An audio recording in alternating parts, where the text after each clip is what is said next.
आदरणीय दर्शकवृंद, पीएसआर निर्वाचन विशेष पॉडकास्ट में अपने सबके स्वागत बा। आज हमनी के साथ में उपस्थित बारन 12 क्षेत्र नंबर 3 के जनमत पार्टी से उम्मीदवार बनल चर्चित नेता प्रमोद गुप्ता जी। सर्वप्रथम ई पॉडकास्ट में उनकरा के स्वागत कर जाओ। नेताजी स्वागत बा अपने के। धन्यवाद। नेताजी अभी क्षेत्र नंबर 3 में अपने जनमत पार्टी से उम्मीदवारी दिले बने जी। अपने के खास परिचय, जैसे अभी मधेश अब बीतल देखल जाए तो मधेश केंद्रित ही दल में रह के अपने किस्म के राजनीति करत आ रहल बनी। अब बहुत आदमी अपने के मतलब राजनीतिक यात्रा के विषय में भी जानकार ना हुई, उ लोग के भी जानकारी करावे के लागी अपने के राजनीतिक यात्रा कैसे शुरू भइल, अब पृष्ठभूमि कथी बटे अपने के, के लोग चीनी जे प्रमोद गुप्ता के हो जी। अपने के ही शब्द से माने क्लियर होता कि चर्चित नेता प्रमोद गुप्ता स्वयं जब कह देनी तो पुराना जो भी साथी लोग बा लगभग 20-22 वर्ष के बाद के जितना भी लोग साथी लोग बा इस क्षेत्र के और बड़े जिला के ही लोग प्रमोद गुप्ता अपरिचित व्यक्ति नहीं है, जानकारी बा। लेकिन अभी के अवस्था में जौन जनजी साथी लोग बा जौन समय से हमार राजनीतिक में उद्गम भइल अथवा उदय भइल उस समय में आज जौन जनजी साथी लोग बा उस समय में उ लोग के उम्र 8 वर्ष 10 वर्ष 12 वर्ष के लोग रहे अथवा 7 वर्ष के जो लोग रहे उस समय आज जोड़ल जी 18 वर्ष को होता और जो 12 वर्ष को जे आज 25 वर्ष बा। तो उस साथी लोग के अनभिज्ञ बा लोग हमारा बारे में। तो हमार राजनीतिक उदय, हम कोई राजनीतिक घराना से ना है, हम एगो साधारण किसान के बेटा बानी और हमार अन्य आर्थिक क्रियाकलाप भी किसाने हैं। और ऐसे मधेश आंदोलन 2063 साल में शुरू भइल, लेकिन उससे पहले हम सद्भावना पार्टी के केंद्रीय कार्यालय में 2063 के एक जन आंदोलन 61-62 से जो जन आंदोलन शुरू भइल उनमें भी हम काठमांडू में सहभागी रहनी सद्भावना पार्टी की तरफ से, काहे कि केंद्रीय कार्यालय में हम सचिव के रूप में काम करते रहनी। और ओकरा बाद में जब हम पढ़ाई मतलब हमार बैचलर समाप्त भइल तो हम कलैया में लगभग उपस्थित भइनी। तो उस समय 2063 में मधेसी जन अधिकार फोरम पहले का अधिवेशन से हम जिला सचिव भइनी और वह क्रम में आंदोलन भी शुरू भइल और वो आंदोलन के भी अगुवाई सदर मुकाम के अगुवाई निश्चित रूप से हम ही कैनी। यहाँ माघ 2 गते से शुरुआत भइल और पहल के दिन हमें प्रहरी जब घर से छापा मार के ले गई ओकरा बिहान बेला से लोग जाने लागल कि प्रमोद गुप्ता के है। काहे कि जब प्रहरी में गल तो हमार कोनो ना राजनीतिक परिचय रहे आ ना कोनो किस्म के अवस्था रहे कि कोई हमरा खातिर माने लड़ दी। लेकिन कलैया के जनता हमें 2 बजे रात में हमारा घर से उठा के ले गई, घुमावते फिरावते हमें 3 बजे हमें 4 बजे थाना में ले गई और ओकरा बाद में 5 बजे थाना घेराव कर दिलक लोग, सैकड़ों लोग कि प्रमोद गुप्ता एगो युवा बाटे, एके 25 वर्ष के महज हमर उम्र रहे उस समय में प्रहरी प्रशासन ज्यादती कैले बा और काहे ले गई कह के और बिना निर्दोष अथवा समझे न कि हमारा आधा घंटे के भीतर में प्रहरी हमें हाथ जोड़ के कहे कि तपाई गई दिनुस। हम रू गई 4 घंटा की तपाई मतलब लिए कि ना मतलब जवाब सही लिखी जवाब दिनुस। एगो सीडीओ साहब रहलन बूढ़े लास्ट में वो अलन कहलन कि म तपाईको पिता सरह हो मेरे को हिसाब ले तपाईँ एउटा पिता को कुरो सुनेर अनुरोधलाई स्वीकार्दै तपाईँ प्रहरी कार्यालयबाट गइदिनुस्। तो हम जाके लास्ट में उनकर बात माननी। जब बाहर रहनी तो जनता हमें प्रहरी गेट पर से माने उठा लेलक, टांग देलक और सीधे लेके हमनी के तत्कालीन भरत चौक पर खड़ा करा देलक। हमारा मंच पर बोले के भी मैंने लूर ना रहे अथवा माइक में बोले के तो बहुत दूर की बात रहे, लेकिन वह क्रोश में हम बोलनी 10 मिनट 5 मिनट बोलनी और ओकरा बाद में उहे समय से राजनीतिक उदय भइल। मधेश आंदोलन के सारा चीज़ माने पूरे अगुवाई कैनी और वही दिन से जो बंदी कैनी 18-20 दिन बंदी हमनी के भइल, लगातार बंदी कैनी और आंदोलन जब सफल भइल 18 बुधे सहमति जौन भइल ओकरा बाद में आंदोलन समाप्त भइल और ओकरा बाद में हमार राजनीतिक यात्रा शुरू भइल।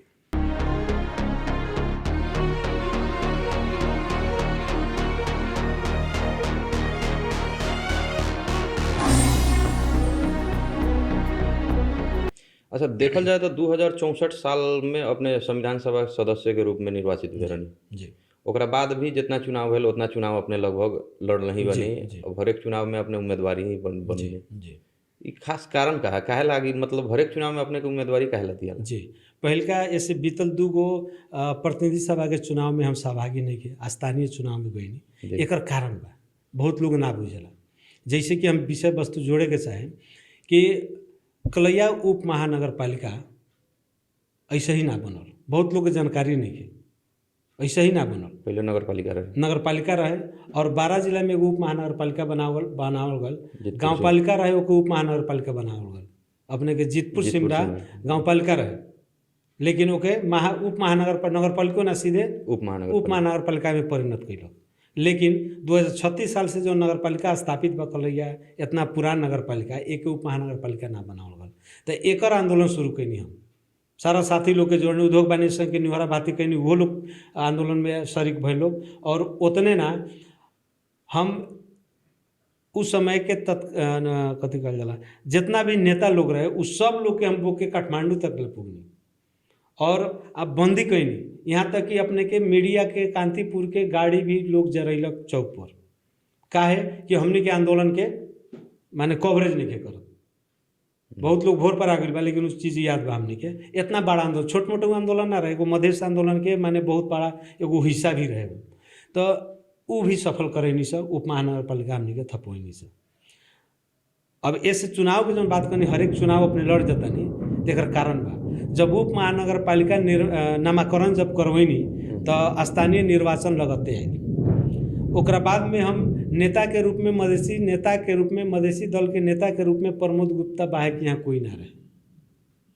तो जब चुनाव पहिलका अपने का स्थानीय आयल तो सारा लोग के कथी का नाम भल कि उप महानगर पालिका नामाकरण करावेला इतना जब मेहनत कैला, आंदोलन कैला, सारा चीज़ कैला, तो एक श्रृंगारी कौन ही बनाई कौन, एक विकास के करी।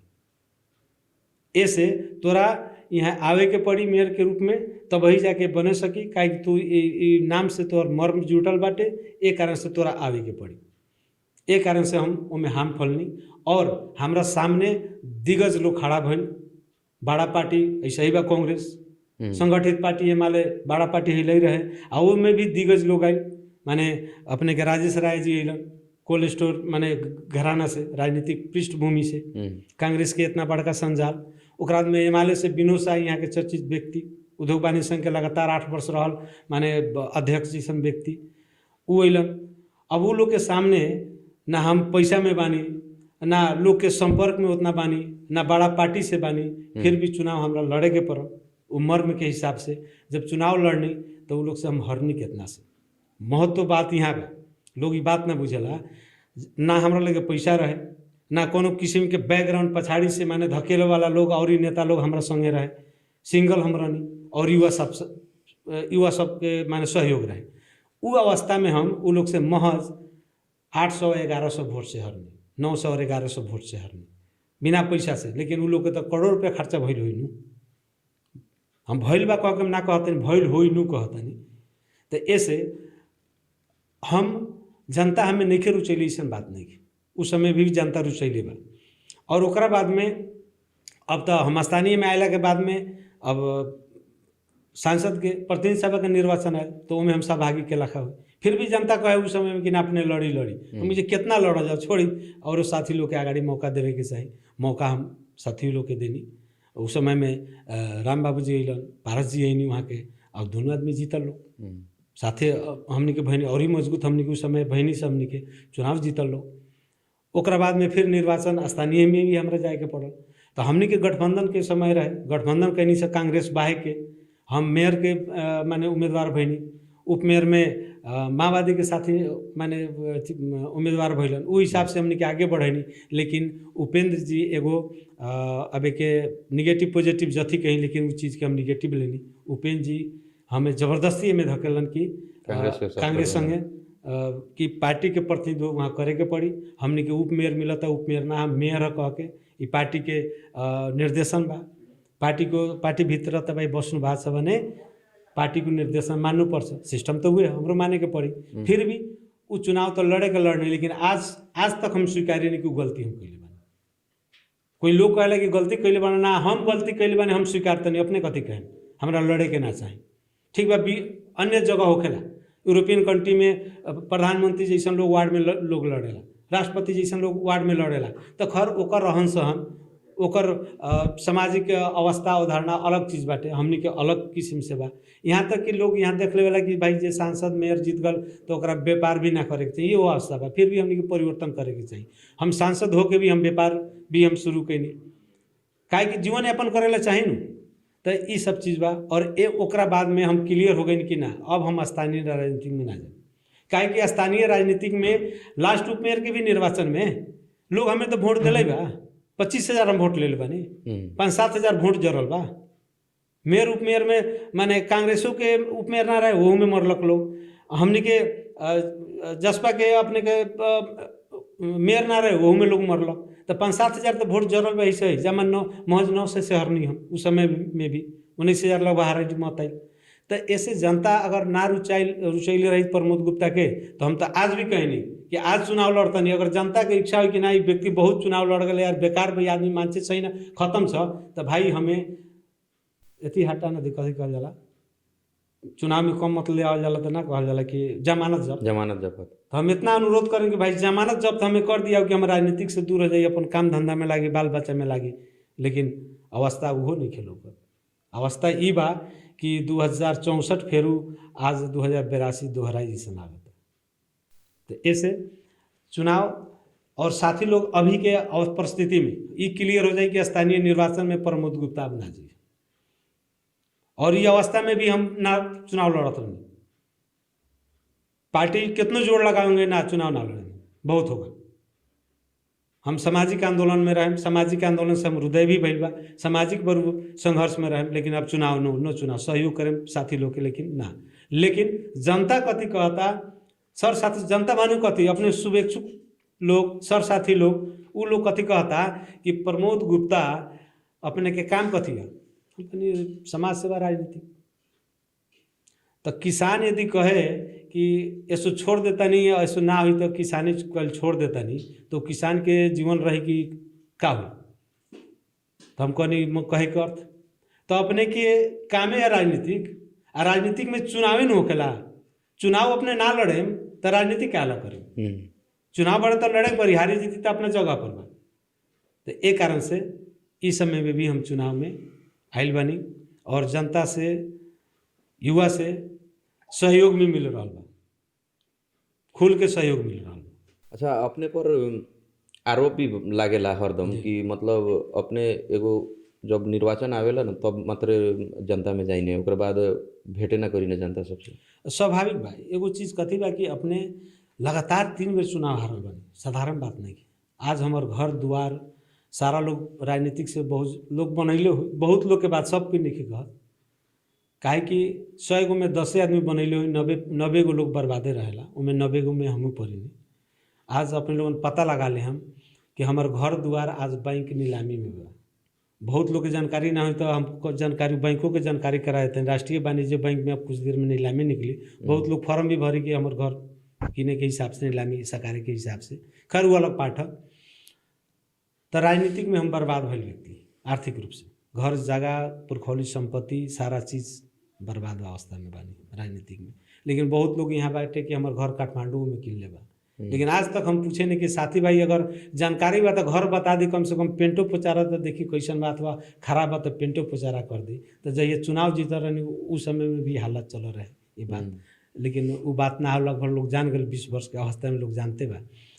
तो जनता में भेंट घाट के जौन बात कहता नहीं, तो भाई एक आध बेर हारे तो उतना ज़्यादा असर ना पड़े। लगातार 3 गो चुनाव हरतनी तो आदमी ये न बनी हम भगवान डायरेक्ट निखन पठैले, ये समाज के युवा बानी, लड़का बानी, जौन रगत अपने में शरीर में चलता उहे रगत हमरो में बा। अपनों में आक्रोश आवेला, हमनियों में आक्रोश आवेला, हमनियों के भावनात्मक आदमी बानी, अपनों भावनात्मक व्यक्ति हैं, सब में बानू फीलिंग हो। तो वो फीलिंग ऐसा बात बाटे कि प्रमोद गुप्ता लगे सफा फील है ही नहीं के अपन जीवन, अपन मरण हरण, अपन पारिवारिक जीवन से ग्रसित बानू लोग। जब हारत आनी तो निश्चित रूप में तैयार मन मरमाहित होखेला। एक कारण से भी तरीका सा मूवमेंट में बुझाला कि अब केने जाल जाओ का करल जाओ एगो उ बात। लेकिन फिर भी राजनीतिक जब करतनी तब मूवमेंट चाही, जनता में जाए के पड़ी। लेकिन उहो कोशिश हम कइले बानी। उ कोशिश में का भइल बा कि नया-नया प्रतिनिधि लोग आइल बा, तो जनता निश्चित रूप से जेकरा वोट देले अथवा जे जीता रहेला, वोट तो और हमरो मिलल बा नु, जे जीता रहेला ओकरे से ज़्यादा अटैचमेंट लोग खोजेला, काहे कि ओथई से सारा चीज़ होई नु। हारल व्यक्ति से अपने के ना प्रश्न के जवाब मिले जाता, ना अपने कोई काम हो जाता। तो प्रश्न के जवाब भी मिली अपने के जीतल व्यक्ति से, जनप्रतिनिधि जो जीतल बा उ व्यक्ति से। तो एक कारण से भी लोग गाँव घर में जाता नहीं तो ठीक बा, हाय लोग करता नहीं अपने उतना खास नहीं की, लेकिन जे जीतल बा उहे लोग न बा, उहे लोग से प्रश्न करी अथवा उहे लोग से ज़्यादा अटैचमेंट दिखाई। एक कारण से भी लोग अटैचमेंट भी छोड़ेला, ऐसा बात नहीं के लोगो अटैचमेंट छोड़ेला। और ई कमी हम अपने आप में महसूस कइले बानी। हम थोड़ा बहुत हम कमी भइल बा, जनता में जाए में कमी बेसी भइल बा। फिर भी कार्यक्रम सब में तो मूवमेंट करबे करल जाला। और हमरा लागता कि पुराना जितना नेता लोग बा उ नेता लोग से ज़्यादा मूव निश्चित रूप से मूव कइले बानी। कांग्रेस से मान के जितना लोग बा उससे ज़्यादा मूवमेंट में बानी, वैसा बात नहीं। हाँ, लेकिन नया 21वीं शताब्दी के अवस्था में नया फेस के हिसाब से, नया सोच के हिसाब से हमनी के परिवर्तन करे के चाहिए, हमारा मूवमेंट में रहे के चाहिए। ओमे कमी भइल बा ओके स्वीकार करें।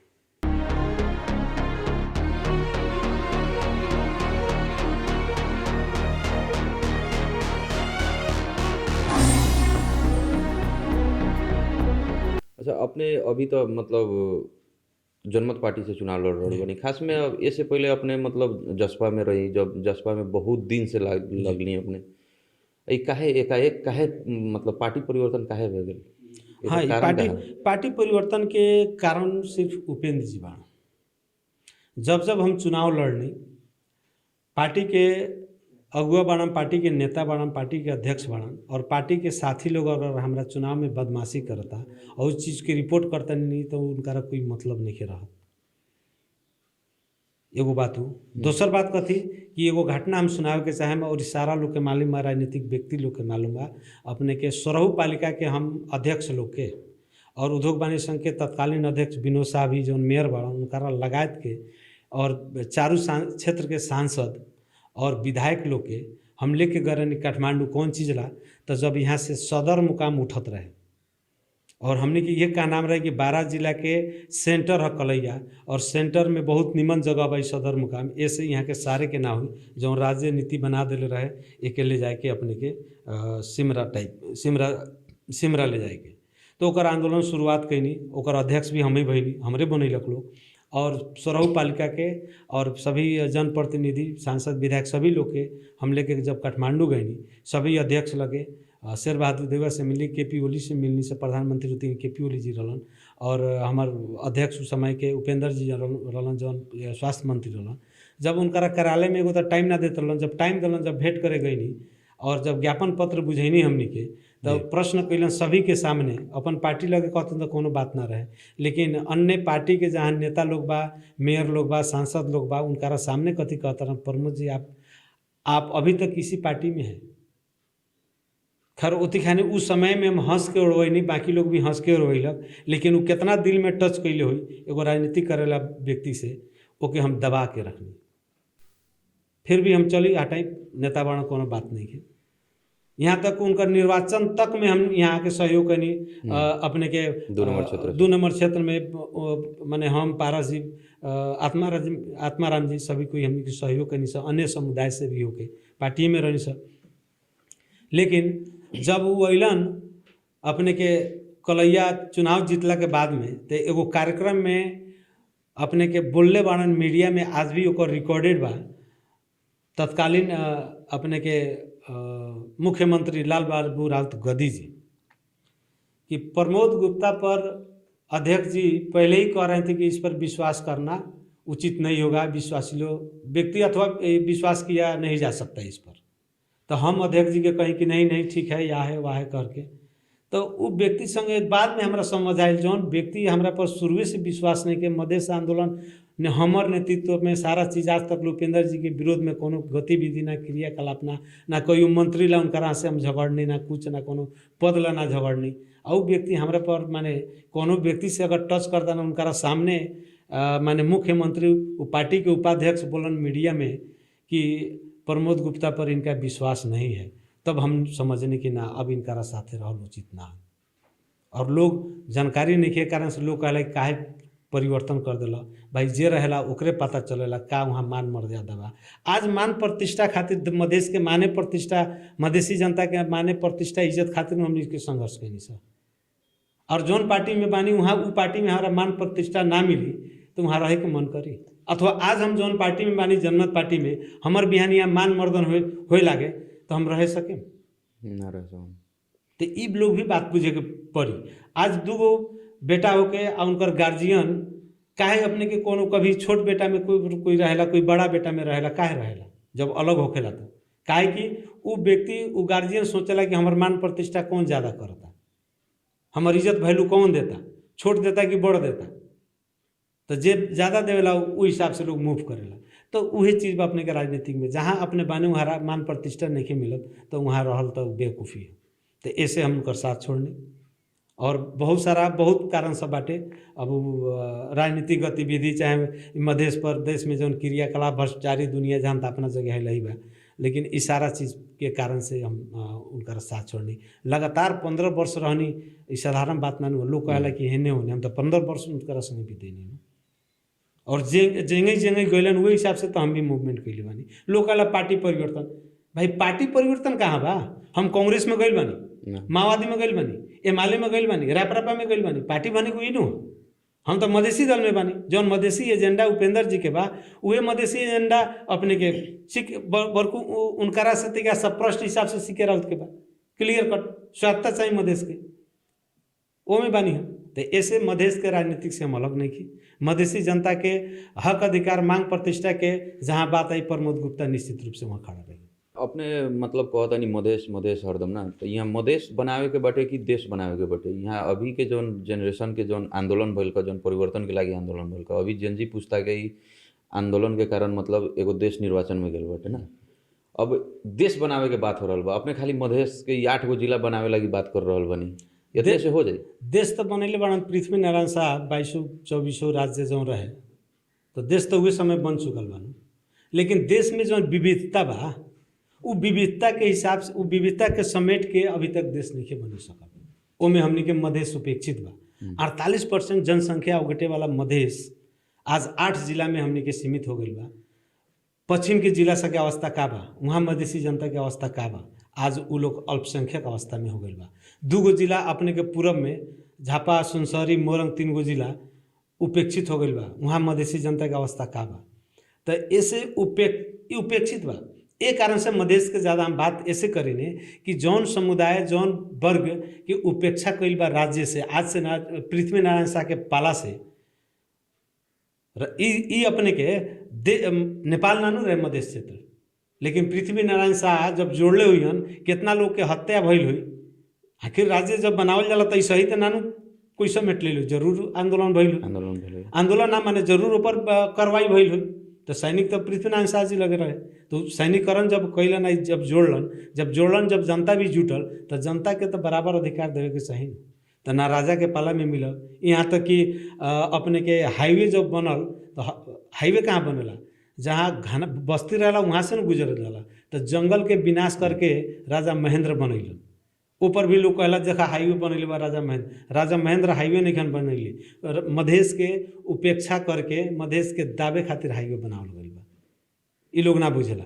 तो ऐसे शुरू से उपेक्षा करल गइल बा मधेश। जब अपने के लोकतंत्र आई तो लोकतंत्र में भी मधेश की उपेक्षा करल गल। 48% जो जनसंख्या उगोटले बा उस क्षेत्र के जनता के विकास, उस क्षेत्र के जनता के आर्थिक अवस्था, उस क्षेत्र के जनता के शैक्षिक अवस्था, किसान के अवस्था, इस सारा चीज़ से उपेक्षित करल गल। विकास के अवस्था उपेक्षित करल गल।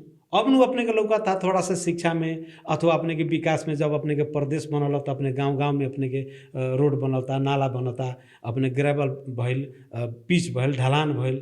आज के समय में अपने मोटरसाइकिल अथवा 4 चक्का कौन जगह में जाए वाला अवस्था नहीं है। लेकिन 5 वर्ष पहले के अवस्था का रहे, हम ही चुनाव जहिया जितने ओकर अवस्था का रहे, तो हम तो घूमले बानी, देखले बानी, तब न हम कहता नहीं। लेकिन आज के जो युवा सब वही सब चीज़ नहीं के देखले।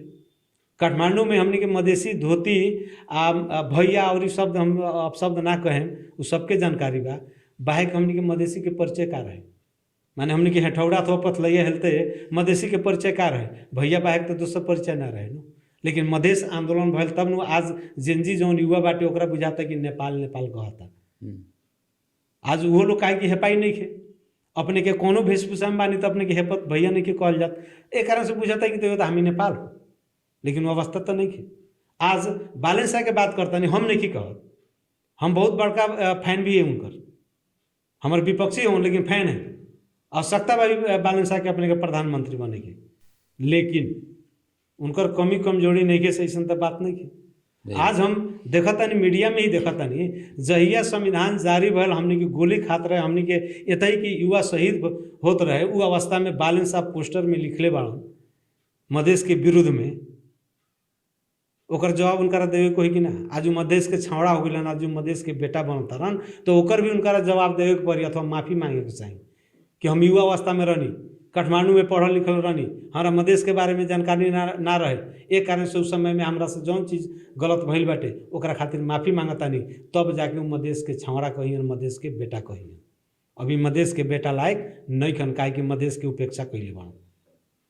और हमनी के लोग कहला कि अपने लोगन का कहनी, प्रमोद गुप्ता ये मधेश आंदोलन ला, मधेसी जनता ला माने आंदोलन भल तो एगो गाड़ी जरल, और वो गाड़ी जरल में मुद्दा केकरा पर भल, प्रमोद गुप्ता पर। 6 महीना के जेल के सजाए केकरा भल, प्रमोद गुप्ता पर। हम जेल माने भुगतान करके मोबाइल बनी, और 10 कट्ठा जगह आज भी अपने के अदालत में पड़ल बानी ओकर क्षतिपूर्ति देवेला। हम अपन कहूँ के तो गहूँ नानू कटले रहनी, ये आंदोलन में हम रहनी, और युवा से आगू लगेला, लेकिन हम अगुआ रहनी तो हमारा स्वीकारे के पड़ल, और हमारा जेल नेल भी भोगे के पड़ल, और संपत्ति के भी हमारा धरौटी रखे के पड़ल बा आज भी, और वो पैसा हमारा तीरे के पड़ी, 200 रुपया नहीं के 10 लाख रुपया देवे के पड़ी, काहे कि अदालत निर्णय कर चुकल बा, ओकर विरुद्ध में रीट भी कहीं खारिज कैल तो हमरा देवे के पड़ी। आज नहीं दी, बिहान दी, घर बेच के दी, जगह बेच के दी, अथवा जहाँ से आओ। लेकिन उस समय में भी उपेंद्र यादव सरकार में बैठल, प्रदेश आयल, सारा चीज़ भैल, लेकिन हमारा विषय में कहियो ना सोचल। इसे हम जोड़े के चाहनी है, काहे कि राजनीतिक मुद्दा रहे नु, ये तो पार्टी के काम नु माने राजनीतिक मुद्दा हटावे के अथवा क्षतिपूर्ति देवे के रहे तो पार्टी के क्वेश्चन पैसा तीरे के चाहिए, लेकिन व्यक्तिगत हमरा तीरे के पड़ल, हम कोनो के गाँव तो नानू कटले रही, लेकिन ओमे भी उपेक्षा कैलन। तो बहुत सारा विषय वस्तु बा उपेंद्र जी के छोड़े की वो अलग बात बा, लेकिन लोग कह देला काथी कैले बड़ा। उस समय में जब हम चुनाव जीत रहनी, विकास रकम हमरा कितना मिलत रहे, जमा 10 लाख रुपये, 4 बरस बैठने कितना ढुका भल 40 लाख। 40 लाख में लोग कहते कि परसेंटेज मिलल ना हो। चलिए एगो माने गंदा बात कही, गंदा चीज़ है, गंदे बात कही, अगर 5% जोड़ल जाए तो कितना रुपया भल 40 लाख के, 5 का 20 2 लाख रुपये भाई, तो 2 लाख आओ लोगन हिसाब ले ला, टेंशन फ्री। लेकिन आज वार्ड के विकास रकम कितना बा, हमारे कलैया उप महानगर पालिका की बात करता नहीं, वार्ड अनुसार 50 लाख से ऊपर बटे, 60-70 लाख से लेके 1 करोड़ रुपया। मेयर के कोई नजदीक बाटे तो 2 करोड़ 4 करोड़ कितना पुग सकेला, लेकिन मिनिमम अपने के 60 से लेके 1 करोड़ रुपया बाटे। 1 साल में हमारा 4 साल में कितना मिलल, 10 लाख अथी 40 लाख सीधे अधिया। वो 40 लाख में पूरे हमारा क्षेत्र देखे के रहे, विकास लोग भी कुछ हो तो हम कथी बतावे जाए कि देखो हम हनुमान मंदिर बाजार के हमरे समय में हम ही देनी तो बनल शुरुआत भर, मस्जिद में एतही के जामे मस्जिद जौन बा हमने के ओमे लगानी, अथवा विभिन्न जगह पुल प्लेसो छोटा मोटा हरा जितना भैल कोई नहीं। पहल का हमारे विकास निर्माण अगर शुरुआत कैनी, हम कलैया 1 नंबर वार्ड के परसा टोल से कैनी, वहाँ हम पिच बनवैनी, बीचे में बनवैनी, ना गाड़ी ना पछाड़ी, ये से बनवैनी कि लोग के बुझाओ जहाँ की पिछड़ल जगह रहे वहाँ पलदारी बाहे के दोसर काम ना होकेला होते रहे पहले, तो ऐसे हम वहाँ बनवैनी कि लोग के बुझाओ कि ना विकास अब के आयल, विकास बने कोई यो हो, तो हम पिच बनवैनी वहाँ। हम ऐसे बनवैनी कि दोसर काम नाहियो लागे तो कम से कम लोग पानी के समय में सुखला में आके लोग भोजो भतेर करता तो कम से कम पिचवा में बैठ के खाई लो, अथवा कोई काज पर्व करता लोग तो पिचवा में काम कर माने करी लोग। तो सारा चीज़ भइल, वैसा बात नहीं के आई सारा काम के भी हम सारा मीडिया के हर एक वर्ष बैठा के कथी कथी कैले बानी, कथी कथी में लगानी कैले बानी, सब हम मीडिया में हम जानकारी कराई अथवा मान विज्ञप्ति जारी करी। उतने ना आज हम 5,000 से ज़्यादा स्टूडेंट के फ्री शिक्षा दिले बानी। लोग कहला शिक्षा में का कैले बानी, 5,000 से ज़्यादा जिले भर के, क्षेत्र के बात नहीं कर रहा हम, जिला भर के युवा सबके शिक्षा कंप्यूटर शिक्षा देंगे। और वो में से पढ़ल लोग आज 50 गो लोग आज अपने के कोई इंस्पेक्टर बनल बा, कोई हाकिम बनल बा। अपने के नामों पर अगर सुने के चाहें तो हमने के सुनील केसरी आज हाकिम आना न, हमने के उनका से पूछल जाए कि उहे स्वयं वो चलैले रहलन, उस संस्था को उनको जिम्मा दिले रहनी कुछ चलावेला, तो फ्री में हमने के वहाँ एजुकेशन दिले रहनी। तो बहुत सारा काम भइल बा, लेकिन अब ना बुझे नहीं जरा जानकारी सीधे कह देला ना कुछ कैले बा लोग कह के। तो ऐसे आज के समय में जेनजी जोन युवा बा, कोई भी व्यक्ति के प्रश्न उठावे से पहले ओकरा बारे में जानकारी करी। जानकारी कौन चीज़ बा यार, सीधे मोबाइल उठाई, एंड्रॉयड मोबाइल उठाई, अपने जीपीटी चाट खोजी अथवा डीपसीक चलाते बानी, चाहे गूगल में अपने सर्च करी प्रमोद गुप्ता को बारे में कहीं जानकारी सब उन्हें भन सजूर सारा डाटा अपने के चलाई, कथी कथी कैले बा का कैले बा, 1 मिनट में पढ़े में लागी, ओकरा बाद में अपन धारणा बनाई न। अब बिना कुछ सुनले बिना कुछ जानले तो ई डॉक्टर नहीं खन तो इंजीनियर नहीं खन, डॉक्टर करेला माने कथी बैचलरे नु, इंजीनियर बने को अपने के बैचलरे नु, ओवरसियर बने को अपने के +2 नु। तो हमार शिक्षा के बारे में ना पूछी कि लोग अपने का शिक्षा हासिल कैले बनी, हम बैचलर नहीं की, मास्टर डिग्री हमने की पढ़ ले, बता दिया जो। तो ये समझ ना आवेला कि आज लोग डॉक्टरे के लोग समझता है कि ये पढ़ल लिखल हो, इंजीनियर बना पछाड़ी लिखल बन तो ये पढ़ल लिखल हो, बाकी लोग तो अनपढ़ हो। अपने के चुनावी एजेंडा सब कहा कथी लगी? चुनावी एजेंडा देखी बहुत सारा बा, बहुत लोग कुछ कहेला, उ लबरई वाला माने उ हमरा ना कहे आवेला। अपने के मीडिया मार्फत हम स्पष्ट जवाब देवे के चाहेम, आज के चुनाव कथी के होता? आज के चुनाव होता है अपने के प्रतिनिधि सभा और कानून बनावे खातिर, ई विकास के चुनाव ना है। जो आजकल जो नया नया लोग बा चुनाव लड़ता वो बुझाता लोग कि हम कलिया के काजन कथी ना कथी कर देम। के ना चाहला नेता जो जीतेला कि हम कुछ कर दे, होके के पड़ल नु, घर बेच के कोई करे वाला अवस्था बा, चाहे बिकाइयो जाए विकास लोग की राज्य के ही कोशिश करावे के मिली नु। राज्य अपने कितना पैसा देता विकास करेला, ऊपर विचार करें कि ना करें, जितना दिन दी ओकरे भीतर करे के पड़ी, अथवा राज्य के नीति बनी हर एक क्षेत्र में इतना विकास, तो केंद्र के बात हो गई। लेकिन लोग यहाँ धड़ाक दर कहता अब कल विकास के बात करी लोग कलिया के, तो कलिया के विकास के जिम्मा बाटे मेयर साहब के, उ तो स्थानीय निकाय में ना दिले विकास के, बाकी रोड के तो दिले अपने के प्रदेश के नु। केंद्र से का होखेला, केंद्र अपने सांसद बनी तो अपने क्षेत्र के बात आवाज उठा सकतनी कि मेरो जनता को लागी ओहर दोहर गर्न पुल यहाँ छैन, त्यहाँ पुल राख्नु पर्यो। त्यो पुल नभएको हुनाले हजारौं जनसङ्ख्या आवत जावतमा गाह्रो भइरहेछ। हाम्रो हाइवेसँग जोड्नको लागि रोड छैन, त्यो रोड बन्नु पर्यो। मेरो 3 किलोमिटर रोड 27 किलोमिटरमा अझ पनि 3 किलोमिटर बन्न सकेको छैन, त्यहाँ ठेकदार बदमासी गरिरहेछ। त्यो ठेकदारलाई हटाएर चाहिँ अर्को ठेकापाटामा लगाउनु पर्यो, अथवा त्यो ठेकदारलाई चाहिँ सचेत गराएर चाँडोभन्दा चाँडो काम गराउनु पर्यो। यी आवाज उठेला, लोग कहता कि हम हई कर देम हऊ कर देम, उ ना हुई। हम भी चुनाव जीतेम त ना हुई, क्लियर कट कह देता नहीं, झूठ मूठ हमरा ना करे आवेला। जे नया लोग आइल ओकरा बुझाता कि भाई ये देश के ढुकटिए ओकरा जेबी में बाजी सन लागता। माने ये भी चीज माने एगो पढ़ल लिखल व्यक्ति बानी तो कम से कम अनुसंधान करके बोली ना जनता में। तो इहो चीज हम अनुरोध करे के चाहे अपने ही मीडिया के मार्फत हमर उम्मीदवार साथी लोग से कि भाई उम्मीदवार साथी लोग झूठा आश्वासन ना देवल जाओ जनता के, काहे कि अपने के झूठा आश्वासन के चलते बाकियों पर असर पड़ेला। जनता में वितृष्णा आवेला राजनीतिक प्रति, काहे कि झूठा आश्वासन के चलते जौन काम करे सकेम उतने अपने कहीं विजन के हो, विजन इस क्षेत्र के युवा सब स्वरोजगार के लाख हो, वो एजेंडा हमारा। इस देश से भ्रष्टाचार के बारे में अपने के सोच का बा, अपने के पार्टी से अपने के मुंह से आवाज उठी कि ना उठी, ये सब चीज है। अपने इस क्षेत्र से चुनाव जीत के जाता नहीं तो अपने के इस क्षेत्र परिचय दिवावे सकेम कि ना सकेम ई देश में, देश ला खाली नाम बोलला से तो ना हो जाए। वहाँ तक परिचय दिलाई कि 12 क्षेत्र नंबर 3 में यो अवस्था छ, मेरो यो पर्यटकीय स्थल छ, यो कार्य छ जुन चाहिँ पर्यटकीय स्थलको रूपमा मेरो 3 नंबर क्षेत्रलाई पनि यहाँ समेटियोस्, सरकारको चाहिँ आँखामा परियोस्, ये सब चीज है।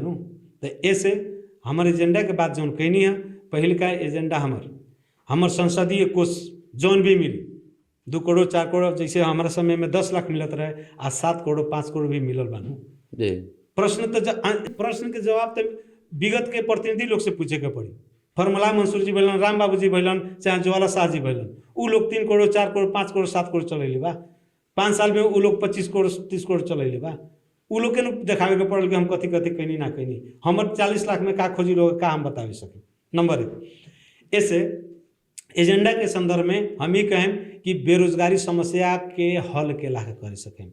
हम लबराई के बोल दी कि घर घर रोजगारी दिन केने से दिन आ कौन दे दी, लबराई बंद करल जाओ। अपने के मीडिया मार्फत हम साथी लोग से अनुरोध करें, ये ना देवे सकें, झूठा आश्वासन मत दी। हाँ विजन बताई ना अपने देवेला, हाँ देवल जा सकेला, के लाखा देवल जा सकेला। अपने ये कहीं डिजिटल जमाना बा, आज फेसबुक से लोग पैसा कमाता, आज यूट्यूब से पैसा कमाता, टिकटॉक से पैसा कमाता, इन्फ्लुएंसर बन के फ्रीलांसर बन के अपने के कंटेंट क्रिएटर बन के पैसा लोग कमाता। ओकरा खातिर हम विशेष एगो योजना ले आएम, ओमें हम तालीम दिवाएम, हजारों लड़का के तालीम देम। ओमें से सब कुछ ना कमा सके, जेकरा लगे माने कला हो, क्षमता बनावे सकी, क्षमतावान बनावे के कोशिश करी और वो काम करा के अपने घर बैठा के रोजगारी मिल सकेला। और वो एजेंडा में हमारे बा। उतने ना आज ठीक बा, वैदेशिक रोजगार कितनों कुछ कहता नहीं से कि विदेश पलायन होता है, रोकल जाओ, वो संभव नहीं के। देश ला लैंड लॉक्ड कंट्री बा, हमने के समुद्र से सटल नहीं के। फैक्ट्री बना दिला से ना हुई, फैक्ट्री के उत्पादन प्रयोग जब तक ना हुई वो फैक्ट्री नहीं के चले जात।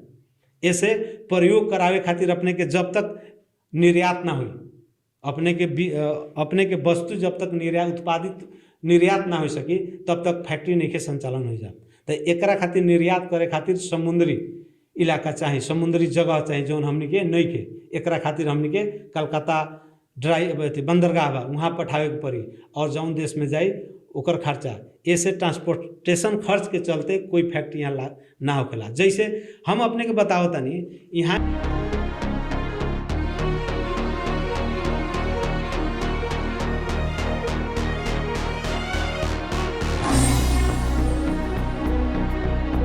के युवा लोग खाड़ी मुल्क में जाके, मलेशिया जाके आज 50,000 60,000 चाहे 1 लाख रुपये कमाता। का वो फैक्ट्री लोग के मालूम नहीं है कि हमने के 20,000 15,000 30,000 में वहाँ हमारा माने अथी मैन पावर मिल जाता, तो हम काहे यहाँ 1 लाख रुपया दी। ओकने नहीं मालूम, सही सन तो बात नहीं की। लेकिन मलेशिया में फैक्ट्री क्या लगे बा? मलेशिया के फैक्ट्री मलेशियन के थोड़ा ही है, चाइनीज के बा, अमेरिकन के बा, यूरोपियन कंट्री के बा। तो काहे वहाँ रखले बा? काहे कि अमेरिका में मैन पावर महंगा बा, यूरोप में मैन पावर महंगा बा, लंदन में मैन पावर महंगा बा, ऑस्ट्रेलिया में मैन पावर महंगा बा। एक कारण से वहाँ रखले बा कि सस्ता मैन पावर में हम उत्पादन करके हम अपन माल सामान समुद्री एरिया से ले जाके हम कर सकिने। तो ए में भी युवा सब सीधे बोलेला एक जानकारी करे से यहाँ फैक्ट्री काहे नहीं के लागे सकत, एक कारण बा।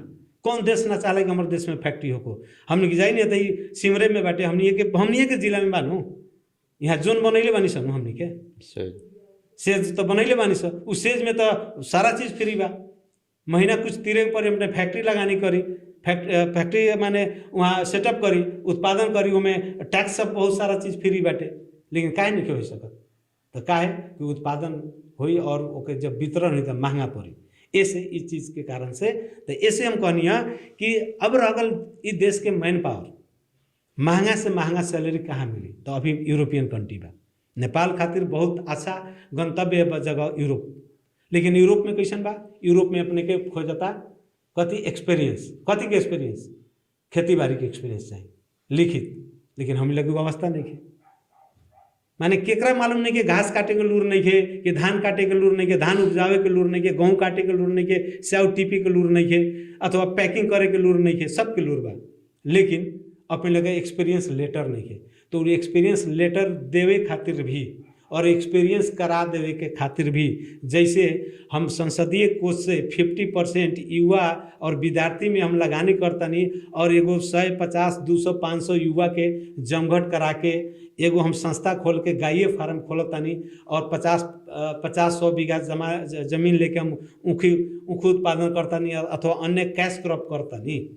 तो निश्चित रूप से रोजगार भी बढ़ल और प्लस व्यवसाय भी बढ़ल और प्लस अपने के एक्सपीरियंस लेटर भी मिलल।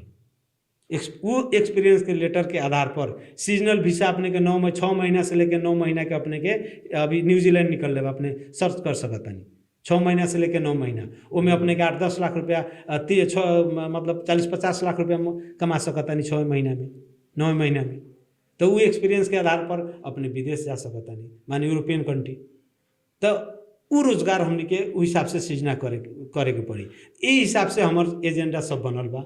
और किसान जौन अपने के हमने के मुआवजा नहीं देवे सकत अथवा एक कहीं न कि किसान ला विशेष परियोजना नहीं ले सकल। प्रत्येक वर्ष अपने के केंद्र से होको अथवा प्रदेश से होको अपने के कथी आवेला तो अनुदान आवेला।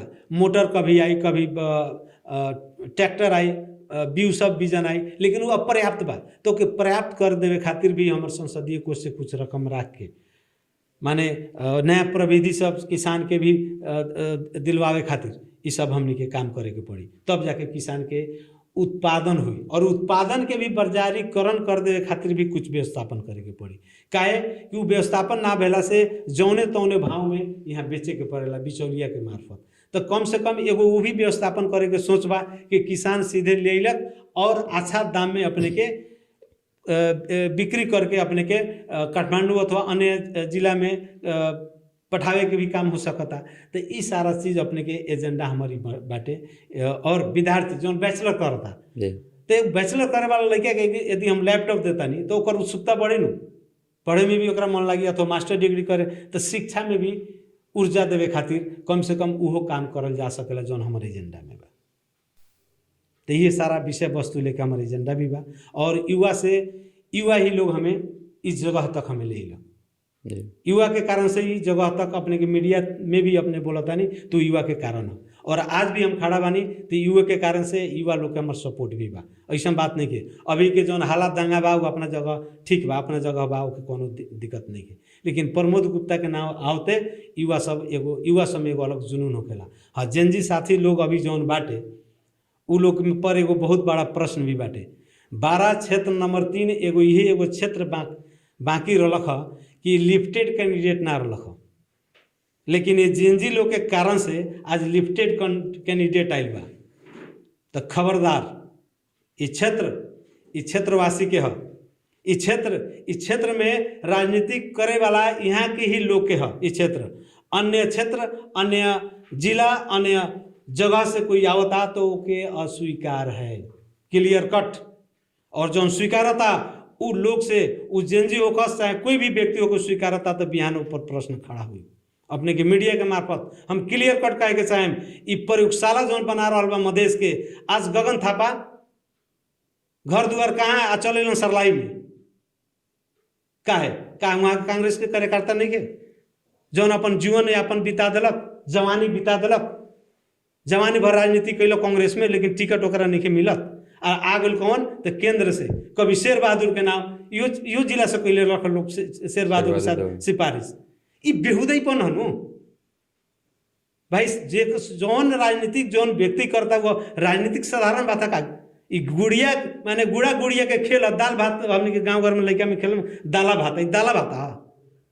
ये अपने के मीडिया के मार्फत हम कहे के चाहें युवा साथी सब जेनजी साथी सब ये दाला भाता के खेलना है, ये गोटी के खेलना है, बाघ बकरी के खेलना है कि चलो 2 मिनट चिन्हा कर लेनी से बाघ बकरी खेल जाओ, 1 कप चाय पी ले जाओ, घरे चल जाओ। ये बाघ बकरी खेलना है, ये राजनीतिक है। और ये भविष्य क्षेत्र के भविष्य के निर्माण करे के चुनाव होता। ऐसे अपने लोगों के हम सचेत करावे के चाहें इस क्षेत्र में जौन अपन जीवन जौन अपन जवानी लगानी कैले बा, जौन संघर्ष कैले बा, उ व्यक्ति के ठीक बा। अपने लोगों ने बुझा दे प्रमोद गुप्ता के फेस निमन लेखा ना लौकत हो, हीरो लेखा ना लौकत हो तो भाई जिंदाबाद नहीं के तोहर वोट जरूरी। लेकिन इस क्षेत्र में के ही नेता के वोट जाए के चाहिए, कैंडिडेट के वोट जाए के चाहिए। हम इतने अनुरोध करें अपने के मीडिया मार्फत। काहे कि हमारे 2 नंबर क्षेत्र ना है, इस 4 नंबर क्षेत्र ना है, कोई तनहू से आ जाता, कोई सप्तरी से आ जाता। ये 3 नंबर क्षेत्र 3 नंबर के जनता के है और एतही के जनता ही जो लड़ल बा ओकरे वोट मिले के चाहिए। लबर तीनों हम लबर 60 वाला कहानी हम ना जाने ने बिना काम के लबरई के जौन कहानी रचाइल बाटे ई फेसबुक में हावी जावी में रहता कहाँ मलेशिया आ उ भाग्य निर्धारण करता यहाँ भाई कमाए गइल बड़ा निमन से कमा घर बाल बच्चा ओके संभालो। हम इतने अनुरोध करे के चाहें यहाँ जौन क्षेत्र से बाटे वही में अपन धारणा बनाओ। प्रमोद गुप्ता के फेस निमन नहीं खेला लागत बात विचार नहीं निमन लागत तो के छाट लेकिन हमें छाटा तरह तो इस क्षेत्र के ही लोग के ले आवे के पड़ी। हम इतने अनुरोध करें विगत में भी क्षेत्र में लोग आयल बा उस चीज़ के भी निर्कोल करे के पड़ी। तो ऐसे इस क्षेत्र के विशेष करके विनम्र अनुरोध करें युवा जेनजी साथी लोग के कि इस क्षेत्र अपने लोगन के है और अब भविष्य अपने लोगन के निर्माण करे के बा। ऐसे युवा बानी तो कुछो सोच लेनी कुछो मन आ गल काल सुनेनी 10-12 गो युवा लोग हम एक जेनजी हो और उम्मीदवार अपने के जेनजी है का कौन उम्मीदवार जेनजी बा? अगर जेनजी को उम्मीदवार है तो प्रमोद गुप्ता है क्लियर कट। जेनजी बने को प्रमोद गुप्ता हो आंदोलन में प्रमोद गुप्ता रहे जेनजी के वीडियो देखे कोई तो हमारे से आकर देख लिया चाहे हमारे फेसबुक में जाकर देख लिया काठमांडू में हम आंदोलन में रहनी जेनजी आंदोलन में 23 गते का आंदोलन में और लोग युवा सबके जानकारी कुछ है ही नहीं के जेनजी आंदोलन कथी भल के लाख भल का भल और कौनों के नाम में कौन सीधे चलावता और के जिंदाबाद मुर्दाबाद करे लगता नहीं। जिंदाबाद मुर्दाबाद करे से पहले सोच बनावे से पहले फेसबुक मीडिया में अपने के कमेंट करे से पहले शेयर करे से पहले अपने के पोस्ट करे से पहले एक बार जरूर सोची इस क्षेत्र के में लगानी के करबा योगदान के करबा इस क्षेत्र बनावेला इस संघर्ष में के कैले बाटे। आज एगो हम बात कहे के चाहे अपने लोगन के जवाब देवे के पड़ी जाए यहाँ के जनता के। प्रमोद गुप्ता विगत 20 वर्ष अपन जवानी बितैले बान घर दुआर अपन सारा राजनीतिक से हम बर्बाद कर चुकल बानी लेकिन प्रमोद गुप्ता ये क्षेत्र छोड़ ले बका हम कौनो चुनाव लड़ी का क्षेत्र छोड़ ले बाटे का जीत के होकर अथवा हार के होकर 3 बेर से चुनाव हारल बानी का क्षेत्र से भागल बानी का दुख सुख जितना भी बाटे जितना भी सकल बानी कैले बानी जे लोग हमरा लगाइल बानी उ लोग के दुख पीड़ा में हम काम लागल बानी। लेकिन अपने के कैंडिडेट जौन हल्ला के भर में आयल बानी उ कैंडिडेट जीत जाए तो बाकी के नेता जो विगत के नेता लोग नाम ना रखें उ लोग लेखा तो भेंट घाट करबे करी अगर हार गल तो उनकारा से अगर कोनो काम पड़ी तो अपने भेंट कहाँ करे जाए अपने भेंट अन्य क्षेत्र में जाए के पड़ी कि काठमांडू जाए के पड़ी अगर दुख पीड़ा अपने के कुछ हुई तो के सुनावे जाए उस साथी लोग से हमार प्रश्न बाटे जेनजी युवा जौन बिना कामे के बजा रहल बा लोग उ लोग से हमारा अनुरोध बाटे ये प्रश्न अपने के देवे के पड़ी जवाब देवे के पड़ी और क्षेत्रवासी के हम ये अपने के ई मीडिया के मार्फत जानकारी भी करावे के चाहें और कड़ा रूप से जानकारी करावे के चाहें अपने हमरा पर खिसियाई चाहे कुछ हुई काहे कि अपने जौन युवा अवस्था में बानी वही युवा अवस्था से राजनीति में हम लागल बानी। अपने के एक कप चाय पी के गप कैला से आ फेसबुक में 2-4 गो लाइन लिख दिला से सामाजिक आंदोलन ना होकेला। सामाजिक आंदोलन रोड पर खड़ा से होके भेला से होकेला संघर्ष कैला से होकेला। बहुत लोग यहाँ सामाजिक आंदोलन करता केने से फेसबुक में 2 गो लाइन लिख देनी सामाजिक आंदोलन करता हो गई तो इहो सब भी अवस्था बा। ऐसे औसन लोग ठीक बा उ लिखता लोग अच्छा बात बा उस चीज़ के हम नकारत नहीं की लेकिन सामाजिक काम करेला समाज में उपस्थित होए के पड़ी। घर में उका के ओढ़ना में उका के 4 दीवारी में बैठ के सामाजिक आंदोलन ना होकेला। अच्छा अपने के मतलब जीते के आधार कथी देख रहल बनी क्षेत्र नंबर 3 से? जीते के आधार तो लोग जोड़ा होता हम का जोड़ा जीते के आधार हमारा संगे के नेता बा पारस प्रसाद शाह विगत के माने विधायक जीतल विधायक और हारल विधायक भी कितना से हारल 68 वोट से मत कितना ले रहलन लमसम 9000 आ उनकर विपक्ष में के लड़ रहे संतोष पटेल उनकर मत कितना ही रहे 9500 अगर दोनों मत जोड़ल जाए कितना होता 14500 आ दूसर नेता जौन शिवनाथ पटेल जी अपने के स्वतंत्र चुनाव लड़ रहलन तो उन्हें के माने क क्षेत्र से 4000 मत लेके आए रहलन ई जोड़ल जाता कितना 18500 होता।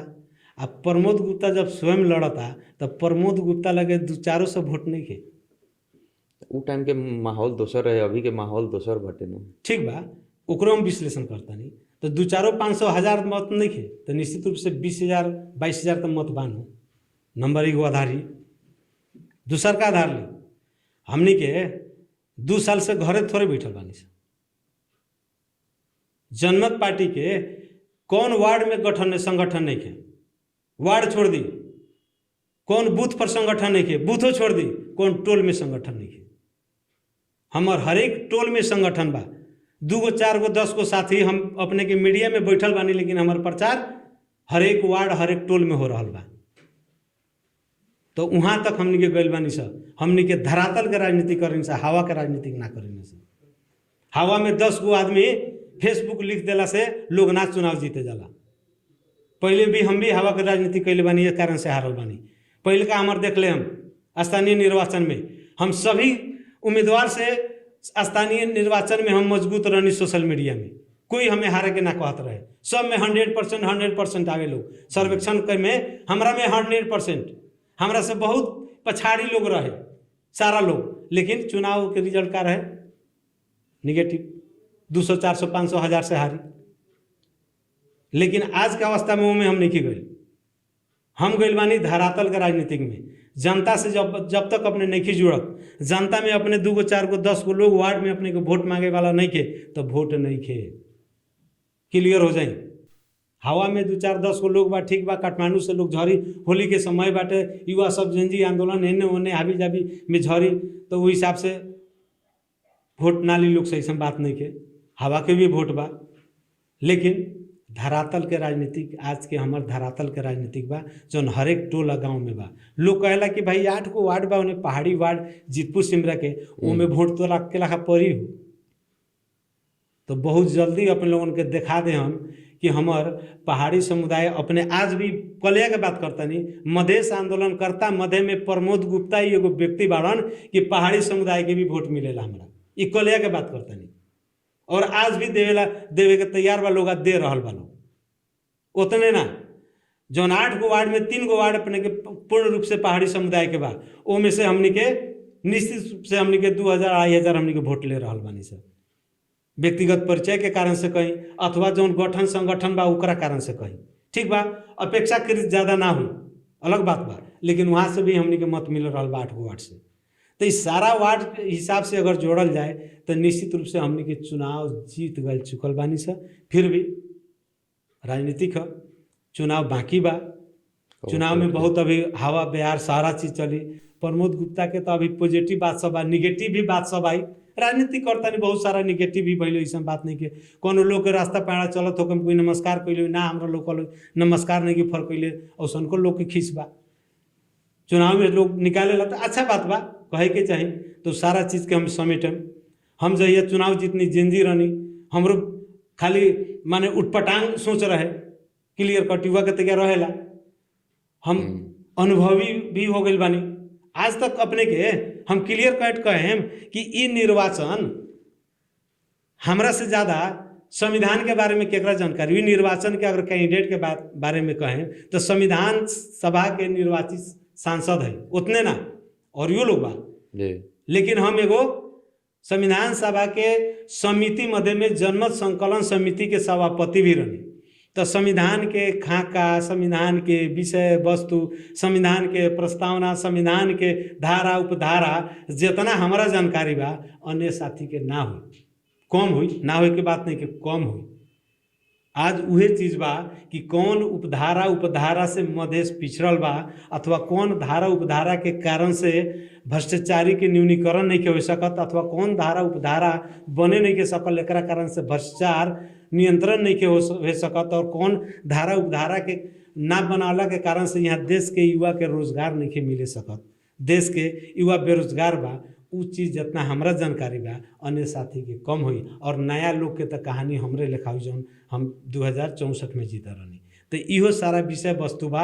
विशेष करके हम बौद्धिक वर्ग के कहें, यहाँ पढ़ल लिखल लोग भी हमारा समझ नहीं आवत, कर्मचारी लोग भी बौआ गल बा कि केला का गड़बड़ा गल बा कि कैसन, कभी कभार सुने में होता। ये कारण से जौन शिक्षित वर्ग बा वो से हम अनुरोध करे के चाहें, शिक्षित वर्ग साथी लोग से अनुरोध करे के चाहें, यहाँ के कर्मचारी क्षेत्र के कर्मचारी साथी लोग से अनुरोध करे के चाहें, यहाँ के शिक्षक साथी लोग से अनुरोध करे के चाहें कि ये चुनाव विकास के चुनाव हो कि कानून निर्माण के चुनाव हो। ये कम से कम युवा जनता में अपने लोगों कम से कम जानकारी कराई। और प्रतिनिधि सभा के सांसद से विकास ना होखेला, विश्व के इतिहास में केनहू ना होखेला, वो कानून निर्माण के बात होखेला। और क्षेत्र के बात रखे के बात होकेला, हाँ बृहत विकास योजना के परियोजना के बात होकेला, ई सब चीज़ कहीं ना कल हलावे खातिर प्रतिनिधि सभा निर्वाचित ना होकेला। कल तो अपने को वार्ड सदस्य अथवा वार्ड अध्यक्ष ला न होकेला। कल हलावे के बाद घर दुआर के अगाड़ी पानी हमर चुअता हो, सारा चुअता, ओकर व्यवस्थापन के लखा हुई, हमर गली के रोड के लखा बनी, उ सब अपने के स्थानीय में बाटे, प्रदेश में बाटे, ई सब विकास वहाँ से मिलेला। ई सांसद के विकास ई कलया श्रृंगार दे हम सांसद ना करे सकी, क्लियर हो जाई।